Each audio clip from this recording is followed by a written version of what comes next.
Hello and welcome to Guitars for Bars. I'm your host James.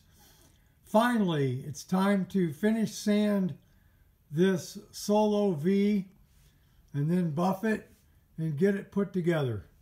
It's been about 5 years and life's been crazy, but things have calmed down a little bit, so I'm going to get it finished and move on to the next one. First, let's get a quick look at the finish after 2000 grit. All right, it's got a little bit of a shine to it, but you can see it's pretty dull yet. So I got this 3000 grit 3M sandpaper, but it's not really paper. It's got a foam core and then some kind of weird backing. I can't tell if it almost feels like it could be adhesive, but then again it doesn't. And it's shiny, so I don't think it's for Velcro. So I'm not sure what the deal is with this stuff. But so we're going to use water with it with a couple drops of dishwashing liquid in it. All right, I've got a piece of foam, well, several pieces of foam stuck down to some plastic. This is some adhesive stuff. I don't know how well you can see it. There we go. That I got from where I used to work. I've got that down underneath this old flannel sheet, and I'm using a small piece of the 3000 grit stuff. I cut a piece off because there's no reason to use a giant sheet on something small. I'm hoping that this piece will be enough to do the whole thing. So I'm going to start on the front, I guess. See how it goes. And really, you can barely feel this on here because there's hardly any grit. You can't hardly feel a grit. It's not like regular sandpaper. It's not very coarse. So I'm also not going to use much pressure when I'm doing it.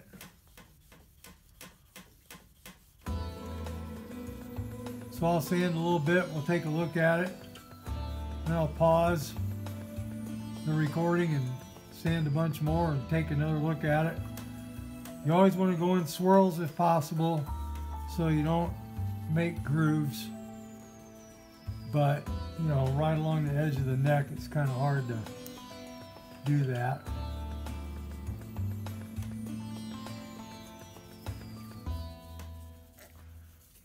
Now, if you've seen the other videos of this, you know it's a solo V. I glued the neck on even though it's a bolt-on. I'm hoping everything works out okay with that. I've never done a solo kit before, so I'm going to find out if it's any good and if I like it. If it plays good, sounds good, and doesn't take a whole lot of work to get it working, then I'll probably do another one. Because I'd like to get one of the regular, more traditional style flying V's and do some modifications to it, because I don't really like certain aspects of it. If I do get it, I'll go over all those things. One thing is the pick guard. I don't like the big massive pick guards that cover up most of the guitar. So that's going to mean I'm going to have to fill a few holes and shrink the size of the pick guard, or make a smaller pick guard like on my Epiphone V, which I don't think I've done a video about yet. So I'm going to have to do that because it's got an aluminum pick guard on it that I made. So let's take a look at that, see what we got. Did a small section so we can compare it to the other section that hasn't been sanded yet. All right, there's the part that's not sanded. with that 3000, and there's the part that is. Move the water bucket. Yeah, it's hard to tell on the camera how much of an improvement there is. Looking at it visually, it's definitely better. Let's see if I could just get, well, I can't get a good picture of the light because it's too bright. Let's see if that'll help. Nope. So let me do the whole thing and then we'll take a look at it. So here's the back. Still, that light's got a lot of glare, but I'm hoping you can see the little smudgy spots. So get a little closer. You can see the swirl yet from the 2000 grit paper. The 3000 hasn't gotten all that out yet. So what I'm going to do is, I think those little swirl smudge looking spots are there because I wasn't using a block with the sandpaper.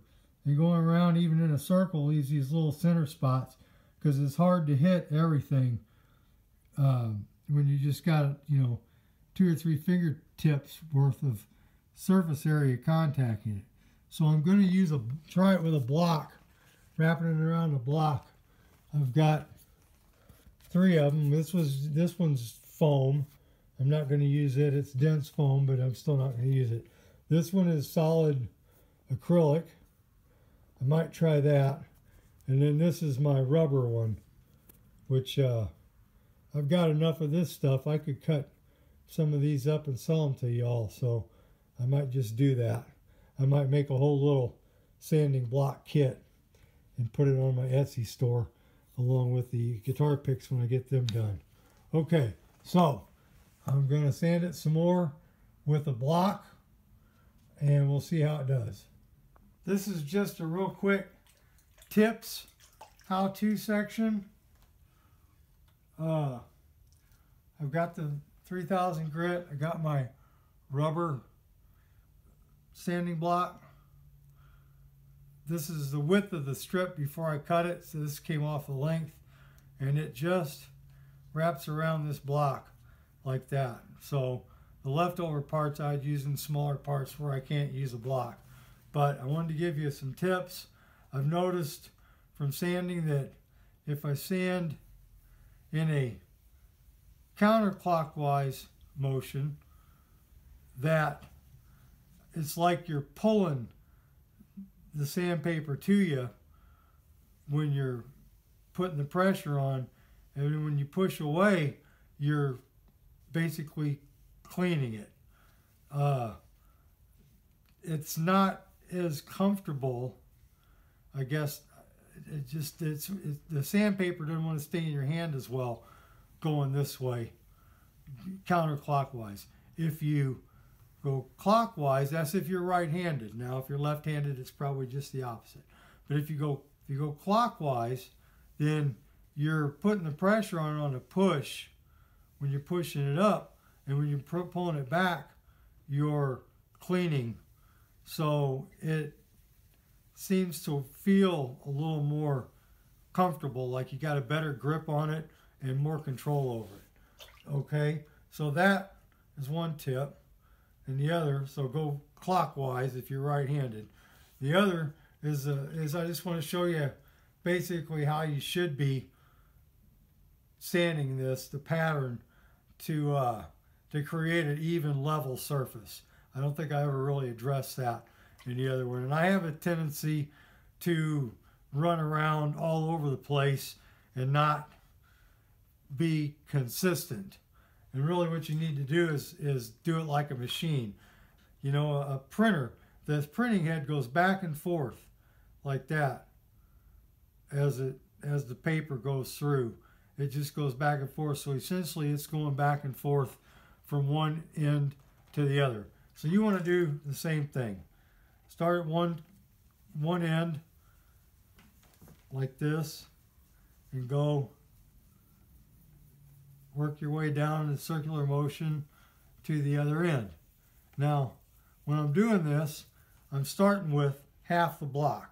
I'm only using this top half of the sandpaper. Not using the whole block, because I want to get that edge a little bit right there too. So now, the next stroke, pass, whatever you want to call it, is going to be halfway up, a half a block higher. So now you're using the whole block.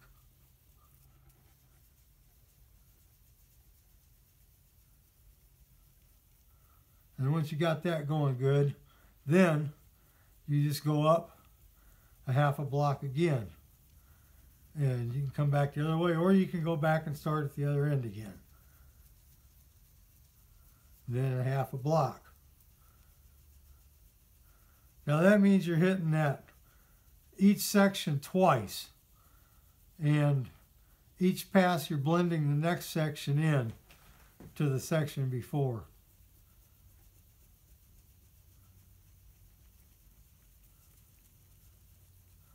You know, ideally, you probably want to spend a little more time going through each path.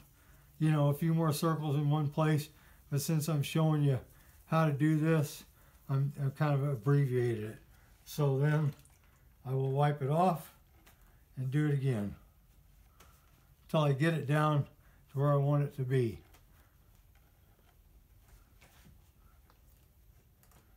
Okay, I'll do one more time through. I've already done it once, and then we'll take a look at it. One other tip I wanted to throw in there is while you're sanding, you'll notice that the sandpaper on the surface makes kind of a hiss. If you hear a squeak, if suddenly you get a squeak, stop and clean your paper and wipe the surface, because what you got is some kind of dirt trapped between the sandpaper and the surface you're sanding, and that dirt will dig in and screw up your finish. So you want to stop and clean your paper off. Go rinse it off. You know, just check and see if it's a piece of something that you can see, and just knock it off with your finger. Rinse it off and wipe the surface clean before you sand anymore. Okay, now if we look at it, that pretty much got rid of that smudgy stuff. I've got a pretty even, uniform looking finish now, and I think the back of it's ready to buff. So I'm going to go over the front a few times with the block. So I didn't bother with that because there's so many holes in it and cavities that there's really not, and when you put the plates on it and everything, there's not all that much surface left that you're going to see, because you got a triangle thing that goes here, and then the bar goes there, and then the pickup rings, and then, you know, you got your knobs. So, you know, some of this stuff is going to get blocked up, but this ain't. So I'm going to go over that real good, and this area through here and right between the pickups. So that's the most important places. Okay, I got the front done. I don't know, this, to me, I like the idea of this paint job. I'm not sure I like the paint job. I guess I have to wait till it's all put together and play it and see how it looks, because it's kind of goofy. I know it's supposed to be a tiger shark, and if you go on and look at tiger sharks, that's kind of how the pattern really is. I thought it'd be more like a zebra when I looked it up, or like a tiger, you know, pointed, but it's actually rounded like that, and so that's how I did it. So I'm thinking I might do another one in the future and do a little bit different pattern, but still use the sparkle and maybe different colors. I like these colors though, obviously, because I got the same color shirt on. I want to, real quick, I want to try to give you an idea what it's going to look like when it's, well, when it's got clear on it. I can't get it wet enough. Squeeze some on there, get an area wet. Okay, there you go. Now, there, that's what it's going to look like. See how it sparkles? It's hard to see on the film, but there's some really cool colors in there, in the gold and the white and the green. It's not coming across on the camera as good as it does in real life. Okay, here, check this out. Here's a spot that didn't get sanded at all. That's that part is a clear and no sanding. And better shot. There it is. So I didn't see any reason to worry about level sanding the heel joint there. So that's what it's going to look like when it's buffed. Now this is what it looks like after the 3000 grit paper. Not near as shiny. Not wet looking. It's dull. I mean, it's like a satin finish. It wouldn't be bad if that's what you were going for. And actually up here, you can't see it, but I can see the lights in it. So it's actually kind of shiny. At least the underneath of it is. So yeah, you can see the color there a little better. Yeah. Okay. I'm going to do the neck and headstock now and call it quits. Okay, it's all finished. So the next step is buffing. That is an outside job, and I think we got a little bit of rain and storm coming. So I won't be doing that today. It's all wet where I'd be doing it, so we're going to have to wait a few days till we get a nice warm dry day for that. So in the meantime, I am going to start making up some designs for future paint jobs, because I've got that black LTD V50 to redo, and I've got the Ibanez Iceman that I did some body work to, but the next two are going to get Rust-Oleum paint, which if you saw some of the videos, I talked about the clear not being very good, the satin finish clear. It's absolute not good for, I don't think for anything. It reacts when you put it on fabric or set it on some fabric or vinyl or anything. The paint melts. It's not very good. It's not very hard. But the hammered finish stuff, especially the stuff that comes in a quart can, is really durable after you let it sit for a couple weeks and harden up. I painted those monitors with it, and my pedal board, and a bunch of other stuff. I paint some of my cat furniture with it, and I really like it. It's awesome.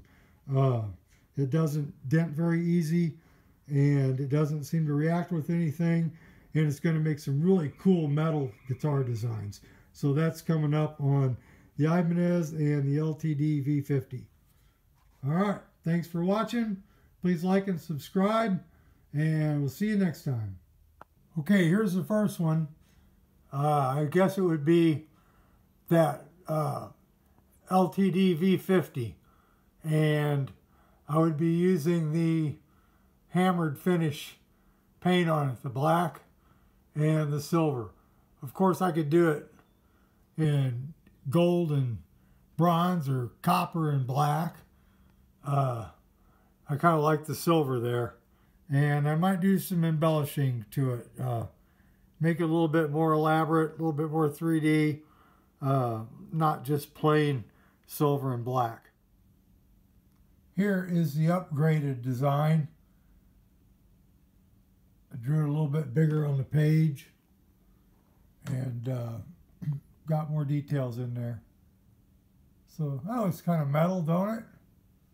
If you like that, leave a comment. Thanks. Here's an upcoming project. It's a box.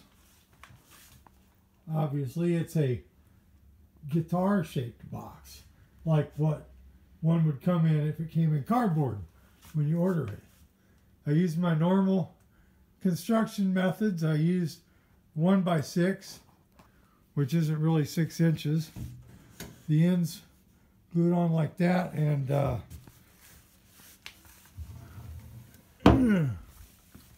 this end's glued on like that. And I didn't do a very good job of cutting it straight, so I had to fill in some gaps with my glue and wood filing putty. But it's 1x6, and then it's some plywood that I got off the back of a kitchen cabinet that somebody threw away. So it's got some kind of finish on it, but it's also got stuff smeared on it that probably shouldn't be on it.